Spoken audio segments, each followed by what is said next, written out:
All right, we'll make sure our meeting is recording and then we'll get started.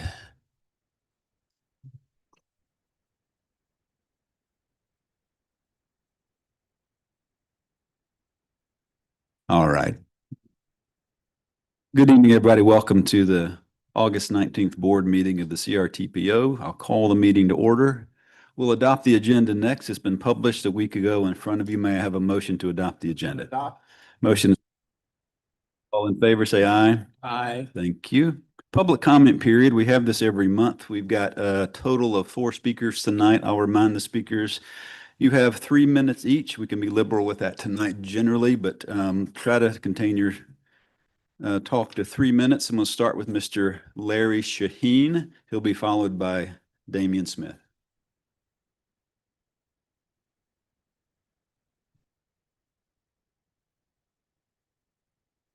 Good evening. Pleasure to be in front of you all today. My name is Larry Shaheen. I'm an attorney at the McIntosh Law Firm. I'm here today representing the Real Estate Building Industry Coalition, of which I'm general counsel, and the Commercial Real Estate Development Association Charlotte chapter that represents a lot of your commercial builders, developers, architects, engineers, pretty much anybody and everybody that's helping build this great community. But I don't want to take a lot of time, one, because I'm not allowed a lot of time, but two, because I really don't think it needs to be talked about long about topic number 11 on your agenda today. I would strongly encourage this body to encourage each of your constituent members to please consider the possibility that ongoing communications need to continue to happen. This board's going to be faced with a very important vote in a month.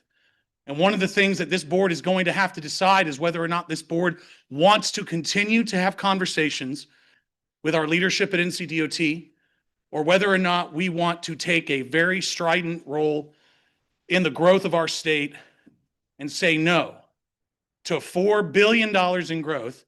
And from what I come to understand from recent publications, a $300 million investment in a community of the West End and the West Side that desperately needs the investment.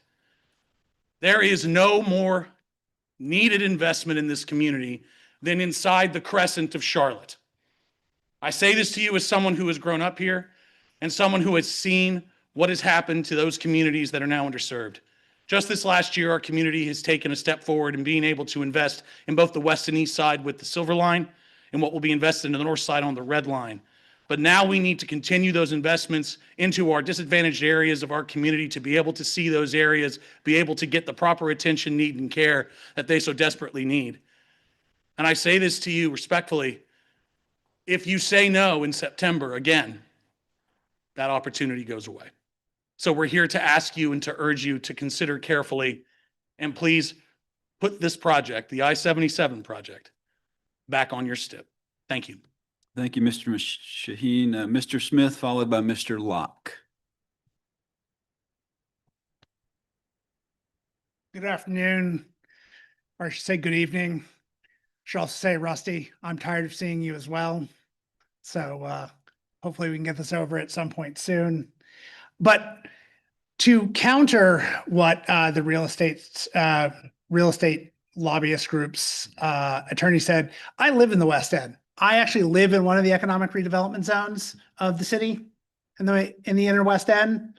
And the residents are not going to benefit from this highway expansion. That's not going to improve their daily lives.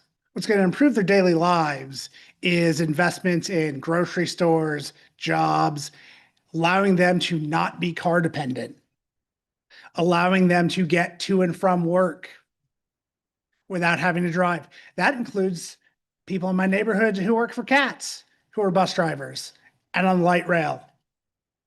And they still have to drive to the office. And we also, as a board, I believe there are things that you guys should be aware of. For example, the fact that in the recent reporting around the grocery store in the West End, Malcolm was quoted as saying, oh, this would be good for the community. It'd be bringing jobs. Those jobs are all temporary. And Malcolm himself is, through other companies, owns a dump truck company, which is a preferred vendor for NCDOT. So right there, you're looking at someone being quoted saying, oh, this is a great thing for the community, doesn't live in the community, but also stands to benefit from this project financially. And then at the same time, it's also come to our attention that some members of the NCDOT Board of Commissioners, which has been verbally communicated to us, have been making phone calls to officials in our county and in our region asking about land for sale along the proposed red line. And it wasn't said to just me, it was said to me and other people that can verify that was said. But that also raises questions about NCDOT's objectivity of some of their commissioners in this project and pushing for this project. And that needs to be known, that needs to be talked about, and that needs to be addressed, because that, at a minimum, is a major conflict of interest, if not public corruption.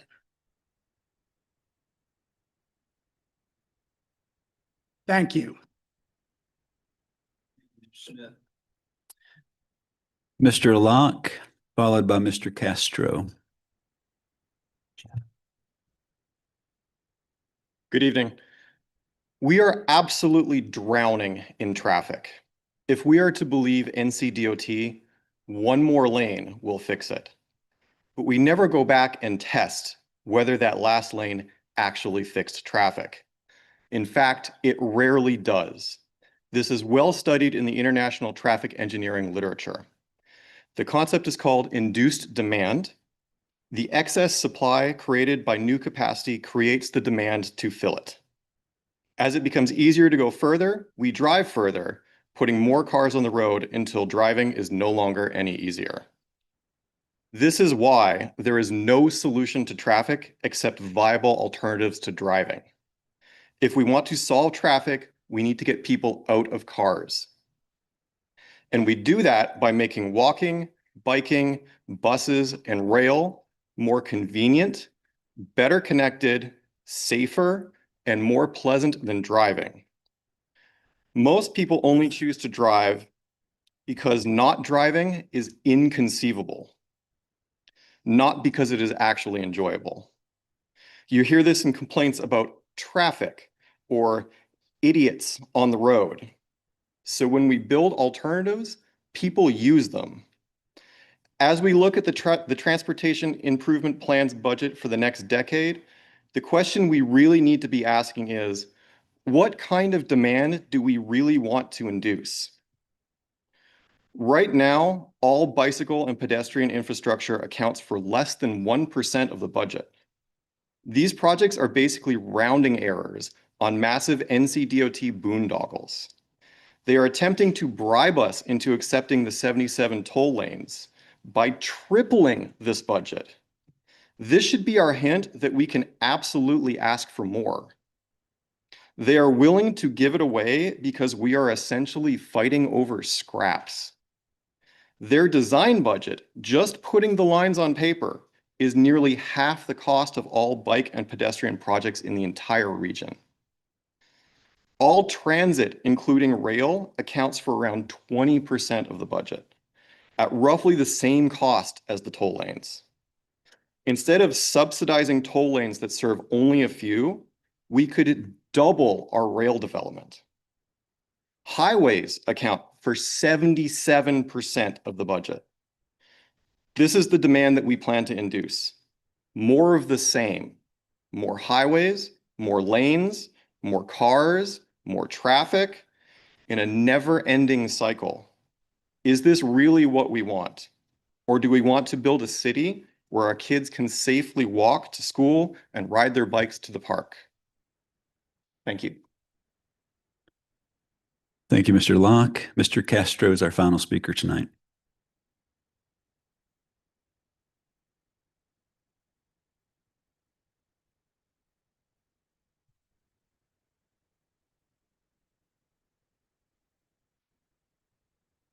Good evening, everyone.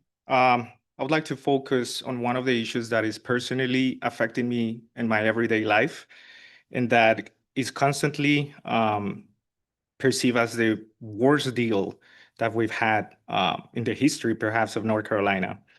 And I'm not asking anyone to take my word for it, but the I-77 public-private partnership with mobility partners and controlled by Sintra and Ferrovial is one of the primary reasons why we have so much traffic going up to Lake Norman and the northern part of the I-77. First, North Carolina entered into a 50-year concession agreement for the I-77 express lanes. Second, this wasn't simply a construction contract. The private partner was given long-term rights to operate the express lanes and participate economically in the toll revenues. Third, the North Carolina Court of Appeals described the agreement as giving I-77 mobility partners the exclusive right to impose, establish, modify, and adjust toll rates, subject to agreement and applicable laws. So let's be clear. The state owns the highway, but the private concession was given to a contractual authority to control the tolling mechanisms. Fourth, the state auditor found that the contract gives I-77 mobility partners the exclusive right, title, entitlement, and interest in the toll revenues. But here's the part I think taxpayers need to understand. Those toll revenues don't simply go straight into somebody's pockets. The contract requires toll revenues to be used first for operations, maintenance amounts owed to the North Carolina DOT, debt and other projects obligations before equity distributions can be made. Fifth, North Carolina does have a revenue sharing mechanism, but it isn't simply 50-50 split.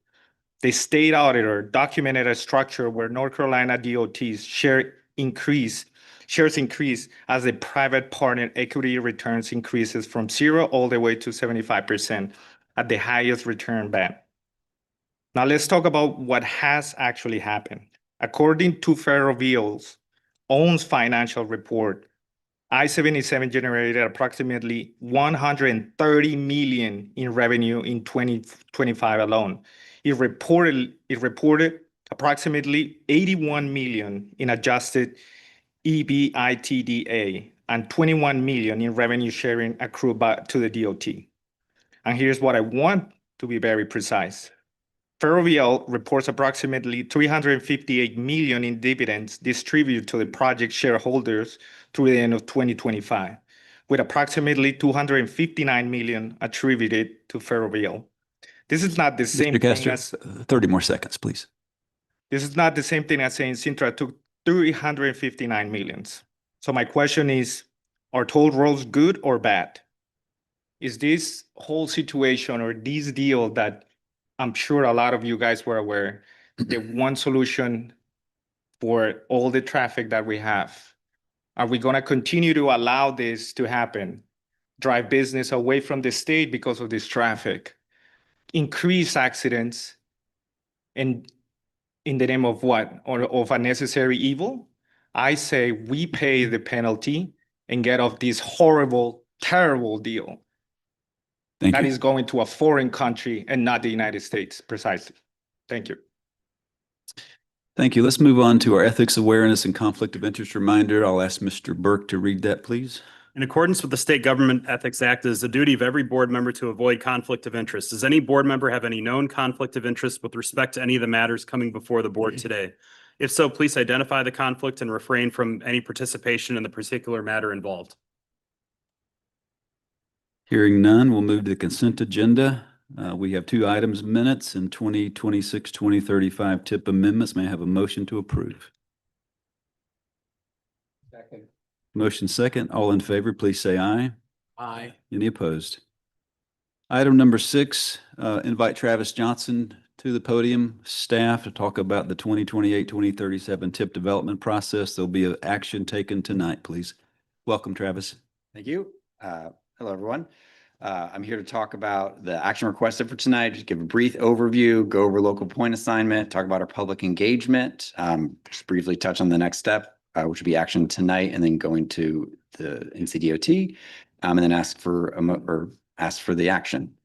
So tonight I'm asking for endorsement of the recommended list of regional impact and division needs projects proposed for local input points assignment under the NCDOT prioritization 8.0. This process started back in July of 2025 when the submission window originally opened. We collected our list of projects. We submitted them to NCDOT. We then received our draft list of project scores on May 28th of 2026. After receiving the scores, we met with our member jurisdictions, your staff, talked about the project scores, looked at our methodology, and assigned a draft list of local input points. We then met various times throughout June and July to go over our point assignment and held a 30-day public comment period from July 16th to August 14th.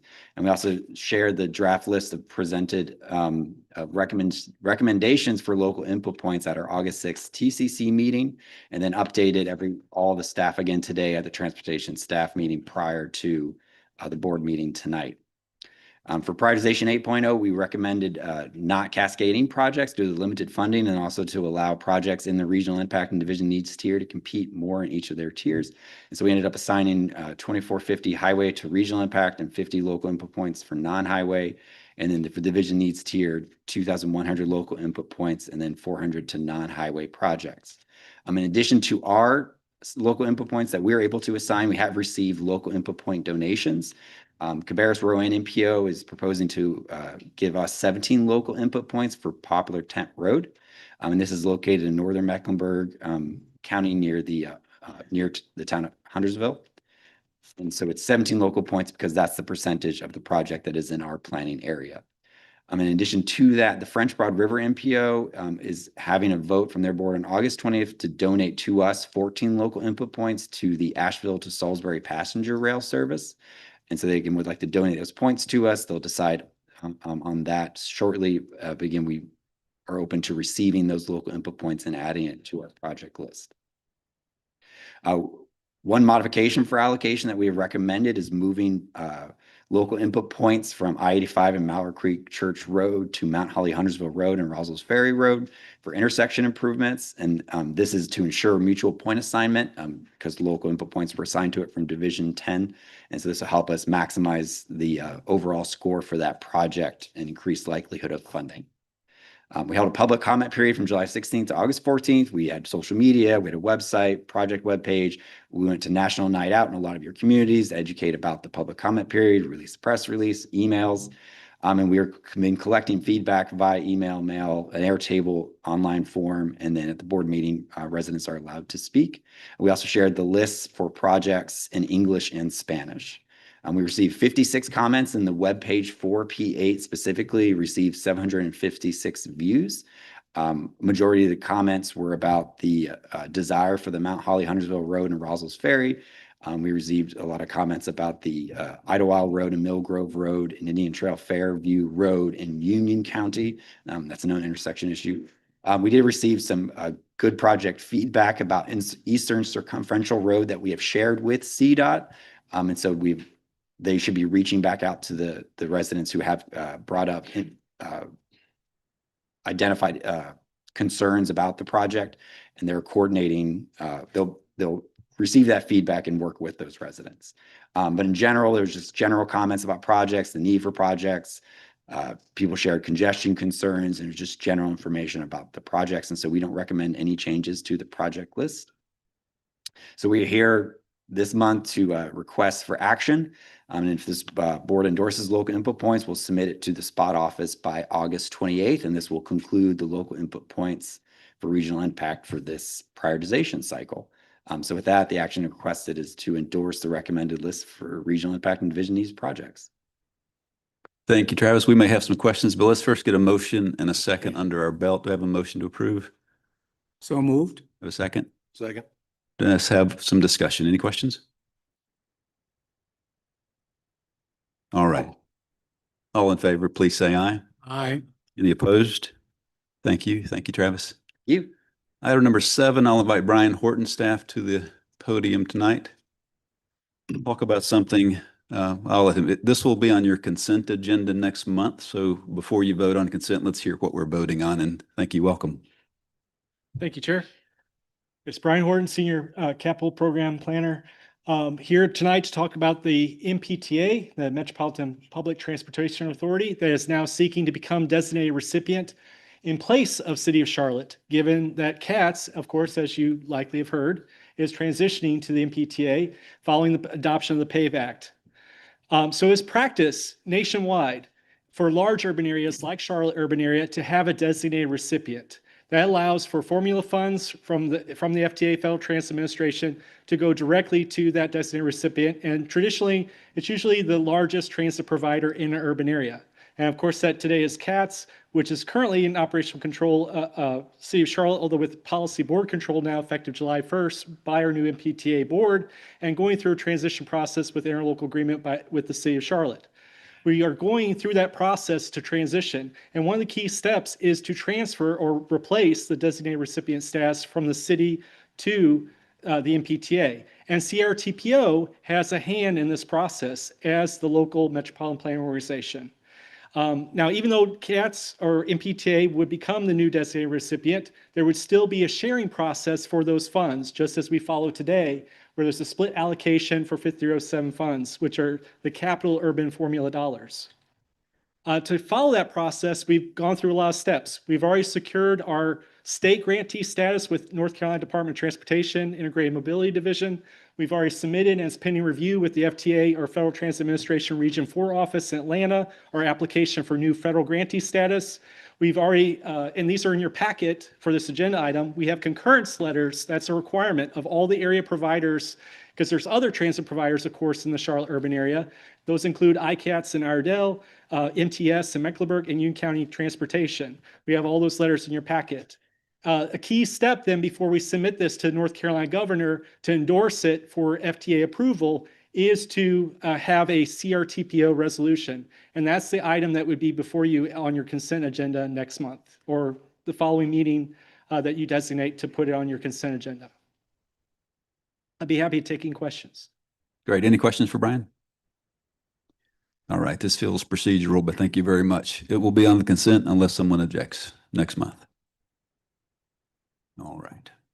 Mr. Chair, Yes, sir. the resolution that as shown, is that what will be on the consent agenda with no changes? To your knowledge? I would imagine that's the case. Yes. Thank you. All right. That concludes business. Upcoming agenda items, Mr. Burke. A reminder to the board that the September meeting has been rescheduled from the 3rd to the 4th Wednesday of the month. The September meeting will be held on Wednesday, September 23rd at 6 p.m. Here in room 267. We anticipate the following items. There will be a vote to reconsider support for the P3 funding mechanism for the NCDOT I-77 South Express Lane project.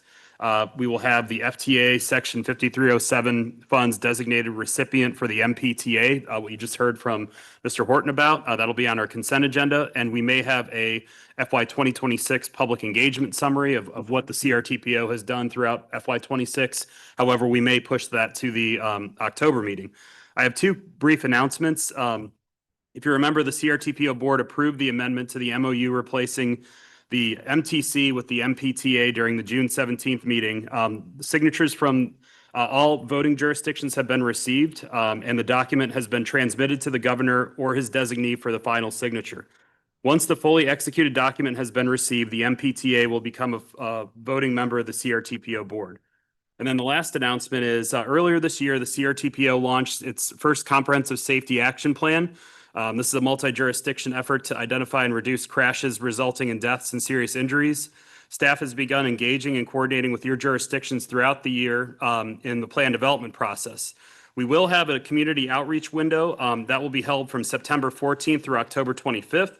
The activities will include a digital survey, community pop-ups in coordination with your staff, and social media print advertising. Please visit CRTPO/CSAP, so that's CSAP, for additional information on our comprehensive safety action plan. Thank you, Mr. Burke. Item number 9, NCDOT Division 10 and 12 updates. In addition to those submitted with your packet and hyperlinked on your agenda, anything to add? District 10? District 12? Thank you, guys. Item 10, board member comments. As last month, you may have some comments about the next agenda item, so anything unrelated to the next agenda item, this would be a nice time to hear from you. Anyone?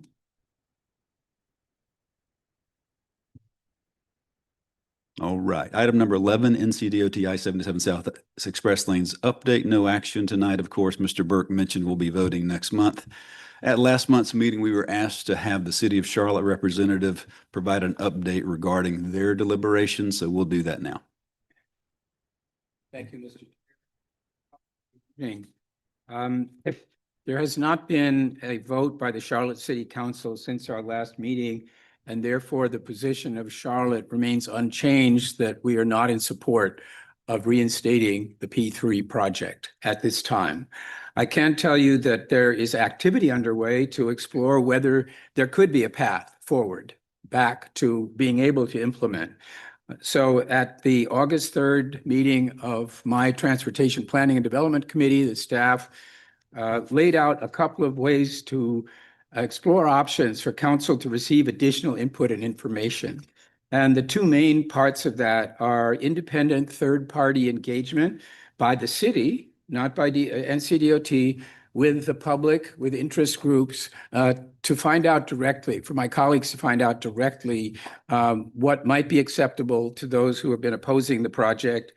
And the second part of it is an independent analysis, third-party analysis of options that would, I think, satisfy some people that there weren't possibilities that had not been divulged or explored by NCDOT. A real question about this, though, is whether or not we can do the things that some of my colleagues would like to do in the time that's available. And part of that does come down to the question of whether or not there can be any further engagement after October 5th, which is the date when the first 90-day window contained in the state budget legislation closes. And you'll recall that that said that this body had to reinstate support for the P3, or else would become liable, or certain members would become liable for reimbursement of those expenses that have been incurred by NCDOT. So the situation, as I see it, is that we need to find out how much time we really have before it's really over, and see what we can do in that time. I'm not able to speculate at all about whether or not current activity on city council is going to lead to a change in Charlotte's position. It's really hard to tell. I think I've made clear that I personally hope that we can figure out a way to get this done, because $300 million in corridor investment, $100 million in bonus money, and so on, those are big incentives, and it's an opportunity to invest in a part of Charlotte that has been underinvested, frankly. So it would be too bad to let it expire completely. A concern that I have is that if we aren't very clear about what is possible after September, and if Charlotte doesn't reinstate in September, then there is the possibility of just a miscalculation. So I hope that we will be very deliberate and intentional, and that the position that Charlotte will take is one that fully reflects our understanding. But there's nothing else I can tell you right now about, there isn't really any news as such, other than this activity, and I'm very pleased to answer questions if you have any. So we'll move to questions and comments on this item, if you have any. Mr. Chair? Mayor, go first. Okay, I've got Mayor Higdon, then Mr. Graves, and then Mr. Rosenberg. Yeah, I just wanted to second what Councilman Driggs said, that there's no way we're going to have an alternative analysis done by our next CRTPO meeting. And so we need more time. This is an impossible deadline to have a real alternatives analysis done in a month or 40 days. Mr. Graves. I just wanted to reiterate, one of the reasons I, as representative for Wingate, voted no on the rescinding when we took that vote is we had not had a chance to take the information like the city of Charlotte and county of Mecklenburg had decided their votes based upon. We had not, many of us expressed the desire to take that back to our individual councils and get a stand on that and bring it back. So that's, again, publicly, that's why I voted no, because I did not have sufficient information to vote before. So before we go to down the road again, whether it's September, October, whatever it is, we need that information so I can sit down for me with the Wing It board and say, how do you want me to vote for this? I can't show up blind again like the last time and be expected to vote on that without Thank you, Mr. information. Graves. Yep, thank you. I'll have Neil get with you after the meeting to catch you up on things you might need. Mr. Rosenberg. Thank you, Mr. Chairman. I'm going to have some comments. Thank you, Ed. Yeah.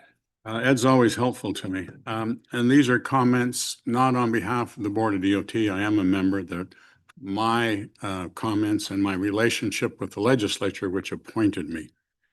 I want to thank Charlotte City Council for trying to work through alternatives. I think our department has spent a lot of time with the city, with staff and members of council.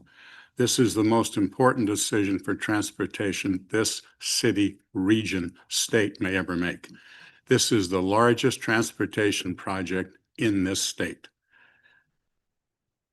We've been here for 30 years. I think people need to realize that. It's been approved 9 times since 2014. This body passed a resolution in October of last year stating they would not withdraw their support after we began the process of advertising. The state legislature passed a law, and basically what it says is if you decide not to go forward, you must pay back the money that the department has spent, which is over $60 million. That those who vote in favor of proceeding, they're not penalized. It's then divided among the rest. It also says that we stop work, and that's work in all the jurisdictions that say no. It's not just work on 77. This is why I wanted to be clear with this. It's all the projects that we have in those jurisdictions. Engineering, production. There's been suggestions of new plans. And whether they're good or bad, I won't pontificate. But if this plan changes, it comes out of the STIP. We then have to go back through the STIP. That'll be another 10 years. I mean, the board now is dealing with projects from 27 to 35. This will kick this down the road. And, you know, many members of this body have talked about people having trouble using the toll or getting here. I tried to come to this meeting on 77. It's impossible tonight. 136 people a day move into this region. You can't move today. By the time this road's finished, how many people will be here? I don't know. Try to move around South Charlotte between 5 and 7 o'clock on any weeknight.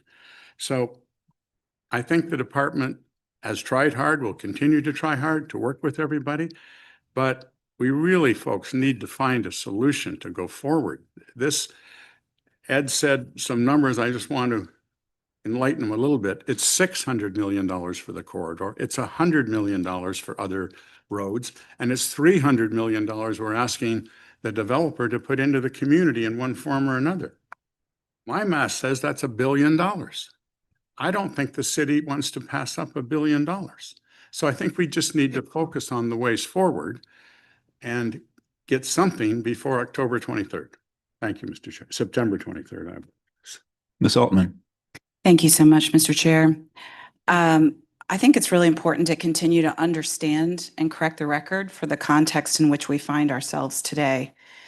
Yes, this project has been in the hopper for many years, over a decade, but let's not forget that it was not until after the deadline to rescind elapsed that the maps were ever shared with the community.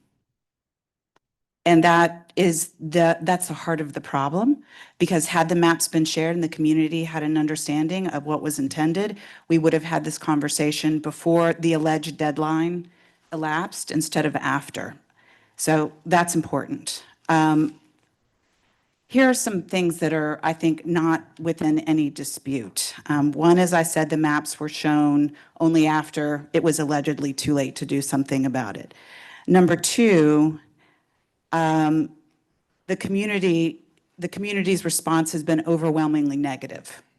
So we're a democracy, and this community has had an overwhelmingly negative response. I'm not saying everybody, but I am saying a majority, for sure. Number three, the majority of elected officials who represent these individuals are against the project overwhelmingly. That is until the General Assembly passed a law, which is expressly punitive in its intent. And legislative intent matters when a court of law takes it up. We know from Senator Vicky Sawyer's own lips, from her own pen, that this was intended to be punitive in nature. And we know that it seeks to retroactively financially punish conduct which was lawful at the time that it was undertaken. And that violates the Constitution. That part's my opinion. But the first part, that it retroactively punishes lawful conduct, is nobody can dispute. It's just true.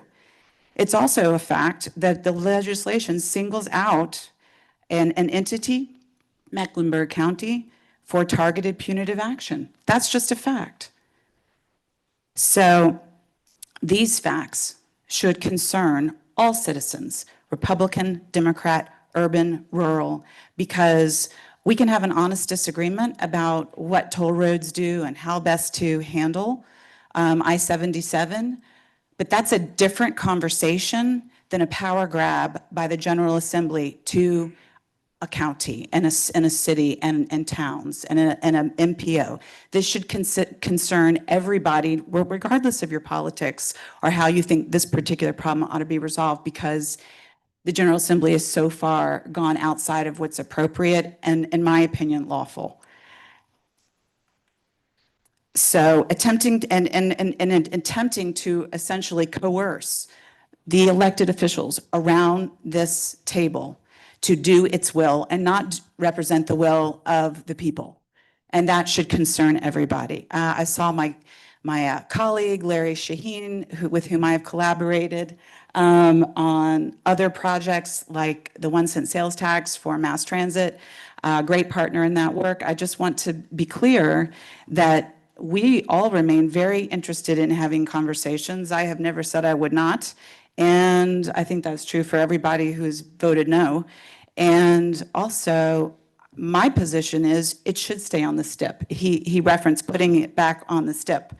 I think that the project needs to stay on the STIP while we work through these problems. And the manufactured timeframe by legislation that I have constitutional concerns about, that's the problem. It's the manufactured timeframe and the manufactured $60 million bludgeon. Because we know from NCDOT that not 60 million, but 32 million is what has been spent since the RFQ went out and this allegedly became irrevocable. So I don't, $60 million is on its face illegitimate in the legislation, in addition to a bunch of other things which I've already referenced. Also, I can't fathom a universe where it is appropriate to try to assess damages against voting members who voted no from the beginning. Mecklenburg County voted no from the beginning. Town of Matthews voted no from the beginning. Many others, and I don't want to, there are many others, I just don't have them all memorized.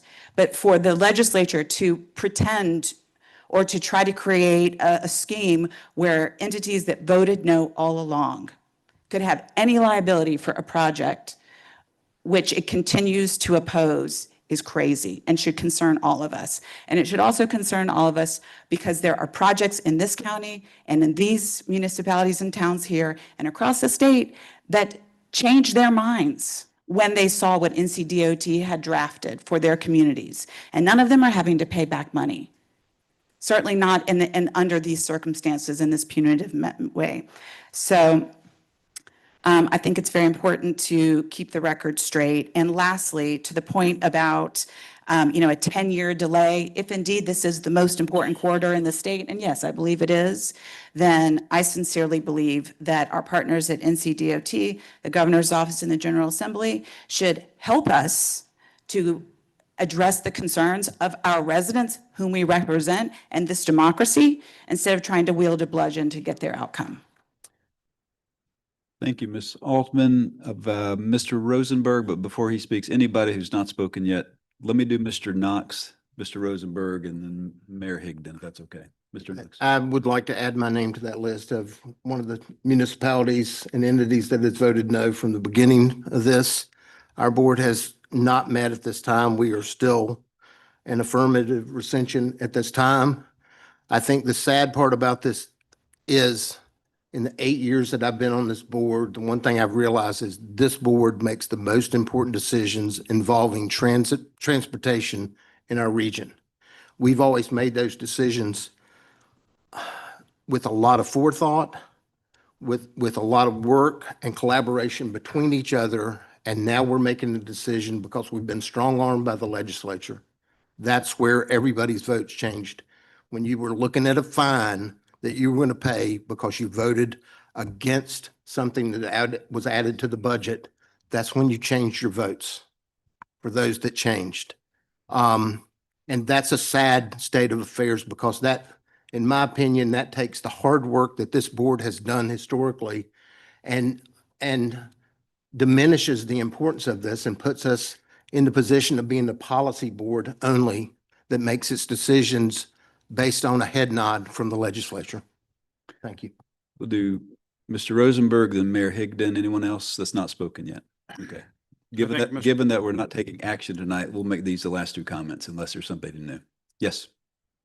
Thank you, Mr. Chairman. I think we could go back and forth for a long time, which is not my intent. The STIP law requires that we remove the project. That's the law. We have no choice with that. Second thing is, this is America. People have the right to go to court. But let me tell you, if this goes to court, that's another 7 years. This road's not getting built. And under the current legislation passed by the legislature, everything stops in those jurisdictions. So I think that's a fact. That's not me. That's not anybody's opinion. The other thing is, this is not a fine. You have a body that said, go ahead and do something. Now you say, don't do it. That's a very important change of heart that I think would not augur well for this body in court. Thank you, Mr. Chairman. All right, Mayor Higdon, please. Yeah, first of all, I'd like to say amen to my colleagues, Mayor Knox and Commissioner Altman. I agree with everything they said.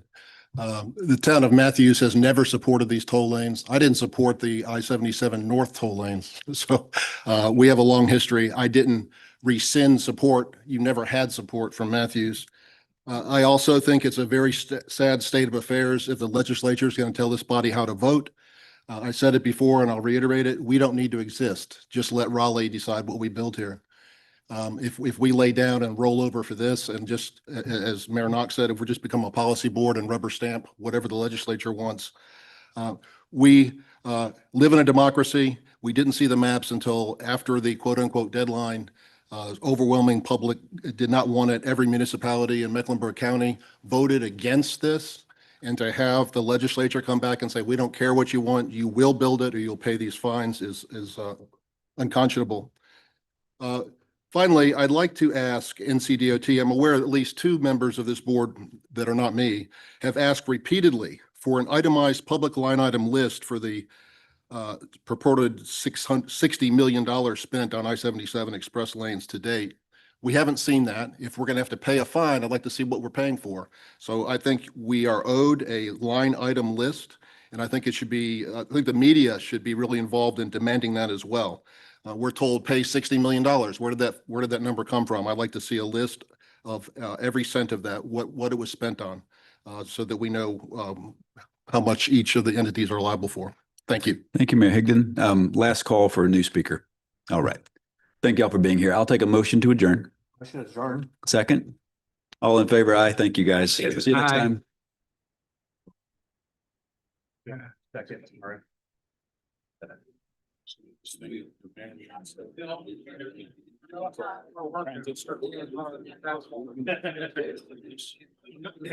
Very different. One version of the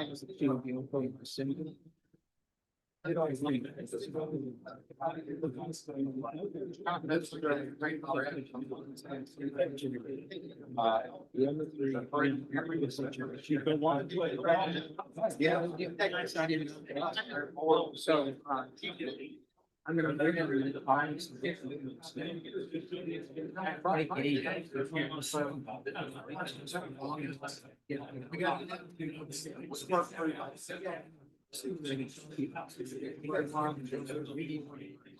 We need.